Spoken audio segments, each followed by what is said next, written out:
కొన్ని సందర్భాల్లో కొన్ని సంగతులు జరుగుతున్నప్పుడు లోకం సంతోషిస్తుంది, లోకం ఆనందిస్తుంది. వారి దేవుడు వారిని వదిలేశాడు, వారి పక్షాన ఏమి లేదో, మనమే పై చేయి సాధించాం, మనమే ఈ విషయంలో పై చేయి సాధించామని ఒకవేళ లోకం చంకలు కొట్టుకొచ్చేమో, కానీ అది ఎక్కువ కాలం కొనసాగే పరిస్థితి లేదు. అల్టిమేట్ విక్టరీ ఎవరిదే? దేవుందే. సంపూర్ణ జయం ఎవరిదే? దేవుందే. పరిస్థితులను బట్టి కొంతమంది లోకస్తులు ప్రస్తుత దినాల్లో వాళ్ళు ఆనందించినట్టుగా సంతోషించే కనబడొచ్చేమో, కానీ దేవుడు ఖచ్చితంగా తన ప్రజలను హెచ్చించే రోజు ఒకటి ఉంటుంది. నిలబెట్టాడు వారిని. చెరకు అమ్ముడైపోయి, యోధా నువ్వు కొదమ సింహం అంటోడివి అని యాకోబు ప్రవచించాడు. ఈ కొదమ సింహానికి సంకెళ్ళు గట్టి తిప్పేశారు మొత్తం ప్రపంచం అంతా.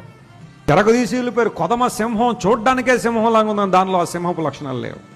బట్ వన్ డే నా యేసయ్య లోకంలో పుడితే ఆయన ఏమని పిలిచారో తెలుసా?